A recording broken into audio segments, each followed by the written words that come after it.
Hello and welcome back to Bookmark Chronicles. Today I'm doing my February wrap up. So I am filming this on March 1st and hopefully can get it up in time for it to be at its regularly scheduled time tomorrow morning. So starting off with our stats, looking at my iPad if I'm off to the side, I read 7 books. One of them was a reread. I had 1 DNF. I read 1,098 pages and listened to 35 hours of audiobooks. For genre breakdown, I had 4 fantasy, 1 nonfiction, and 2 romances. For format of what was read, I had 4 audiobooks, 1 ebook, 1 physical book, and 1 with the audio and physical. In terms of audience read, 3 of them were adult, 3 were YA. That number does not include the nonfiction book. And then as far as ratings, I had 1 3.75, 1 4.25, 2 4.5s, 1 4.75, and 2 5-star reads, which is pretty good. 5 of the books that I read were novels. 1 was a collection of short stories and 1 was a novella. And then I read 3 repeat authors and 2 new to me authors. So pretty decent reading month. However, I did not complete my TBR. I am still reading Daughters of Jubilation and Take My Hand. I'm enjoying them both. The end of the month has just been busier than I expected. I haven't read anything in like 2 or 3 days. So I'm gonna finish those out before I get started on my March TBR. Hopefully, we'll see how it goes. So the first book that I read in February was Freedom is a Constant Struggle by Angela Davis. This was a reread for me. I did rate it 5 stars again. I read this because it was the Book Commuter Read Pick, which is the nonfiction book club hosted by Jess and Angela. So I joined them for that live show and I will have that linked in the cards and in the description for you. Jess usually does a vote for the books, but she had handpicked this one because it is very timely with everything going on in Palestine and how it is being viewed on a more global level, I would say. And so we talk about that a lot during the live show. And if you are interested in learning more about what's going on in Palestine and how that is related to protests and movements that we have seen in the US, then I would definitely recommend it, or I would recommend watching the live show. The next book I'm not gonna go into too much detail about because I did talk about it in my January wrap up because it's the last book in the series that I was reading, Something Like Love by CCJ. It is the last book in her Serendipitous Love series. And so I rated this one 3.75 stars. It definitely wasn't my favorite, but I did enjoy that series overall. I will be doing a series review for it. I actually have already filmed it, I just haven't edited it. So that'll be going up at some point this month. But if you are interested in reading that series, I would definitely recommend it. However, if you're sensitive to reading about any complications or struggles relating to pregnancy, would not recommend because that is a recurring theme throughout 4 out of the 6 books, but I'll talk more about that in my series review. Then I read Heiress of Roses by Asia Monet. This is the 2nd book in the Cartel Elements series. The 1st book, Air of Flames, was one of my favorites of last year.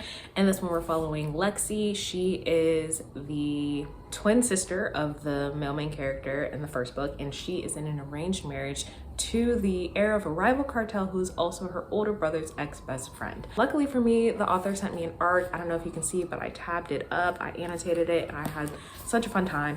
I will definitely be rereading this. I had a really fun time with this. So if you are into mafia or cartel romances, I would definitely recommend. Of course, start with the 1st book, but this was a fun time. I'm so happy that I got an arc and that I got to read it early. It came out on February 19th, but it is available in paperback and on Kindle Unlimited. Next, I read A Song Below Water by Bethany C. Morrow. I was pleasantly surprised at how much I enjoyed this. I rated it 4.5 stars. We're following 2 young girls. One of them is a siren, but it's being kept secret because they live in a world where being a siren is frowned upon for many different reasons, mostly like stereotypes that are untrue and just fear of the unknown kind of. And so she lives with one of her best friends. Her family basically adopted this other girl who is also dealing with some stuff, and so it takes place like in our normal world, but there are magical beings present, and it is known that those magical beings are around. And she also sort of ties this to the Black Lives Matter movement and dealing with police brutality in a way that I was very impressed by it. I wasn't expecting that because I never read the synopsis before I read it, but I really enjoyed the way that she did this. There is a second book, it is a duology. However, the main character in that book I don't like, and frankly, I don't think she deserves redemption, so I'm not going to read it. However, if you are interested in a story about Black mermaids, and there are, what are those other things called? I don't know what the other magical creatures are called, but if that interests you at all, I definitely recommend. This was really good. So next, I attempted to read White Smoke by Tiffany D. Jackson. I DNF'd it after 14 pages. I just didn't care. I didn't like the writing. I didn't like the main character. And everything that was happening just felt off and weird to me. And so I have heard that this is like the book by her that people tend to like the least, and so I'm just not even gonna bother. There are some other works by her that I do want to read, but this one just isn't it for me. If I'm not mistaken, this is supposed to be about like a haunted house. From what I saw in the beginning, this family is moving into this house that they bought, but like they're driving up to the house in like the first chapter and everything feels off. Like the vibes are off 100%. Something weird is definitely going on. I'm probably just gonna find a spoilery review to find out what happens, but it just didn't feel like it was worth reading. Then I read The Eternal Ones by Namina Forna. This is the final book in the Deathless series. I have been gushing about this series since I read book 1 at the end of last year. And if you have not yet read this series, I highly, highly, highly recommend it. All the books in the series I rated either 4.75 or 5 stars. In the first book, The Gilded Ones, we are following our main character Deka on the day of her ritual of purity, which is an annual tradition where young girls have their blood tested. If your blood is red, you're considered pure. If your blood is gold, you're considered impure and you are cast out from your family, your friends, your village. Everyone turns their back on you. Obviously, our main character ends up having gold blood, and the first book is very brutal. There is a lot of violence in it, and so I caution against that. This last book also had a lot of violence in it, and it was very brutal the same way that the first book was. However, the ending was very satisfying. I was very pleased with it, and I honestly just think that this series deserves so much more hype. So if you are a fan of YA fantasy, y'all need to read this book. Then I read This Poison Heart by Kaylin Bayron.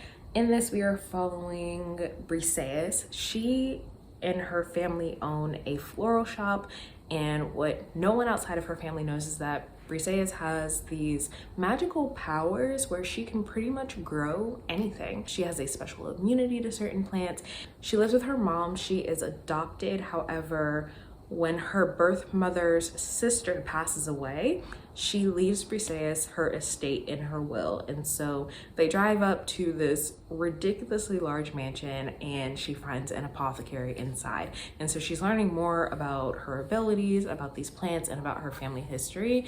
And it is quite an adventure. I was also pleasantly surprised by how much I enjoyed this one. I rated it 4.25 stars. This is the first book in a duology. And I have to admit that this book ends on such a fucking cliffhanger where I was like, fuck, now I gotta figure out how to put the second book in my merge TBR, even though it's already a little large, but I need to figure it out because I need to know what happens next. And the final book that I read in February was The Rage of Dragons. Finally, I've been saying that I was going to read this, I don't even know for how long, for months. Plus it's been on my TBR for years, but I finally read it. It was my buddy read with Robin this month, and we both really enjoyed it. I rated this 4.5 stars. I cannot wait to continue the series, and I absolutely understand why people are irritated with the main character, but I think knowing that ahead of time was helpful because he didn't irritate me as much as I anticipated, and that was a good thing. So in this, we are following our main character, Tao. He has entered the military and there are a bunch of things happening, but at one point his father gets killed and he decides to go on a revenge spree. I love me a revenge plot, and this book was very brutal at times in a way that I did not expect, but also in a way that I enjoyed. That makes me sound like a terrible person, I know, but it just worked out. I mean, war times, so expect the brutality of war to take place, and I am really excited. I know the second book is out already, and I believe that it's supposed to be a quartet, but I don't think there's any news on the third book just yet. So I did annotate it, and I think I might wait to read the second one until we have more information on the third, but I really enjoyed this. I had such a fun time with it, and I'm really excited to continue.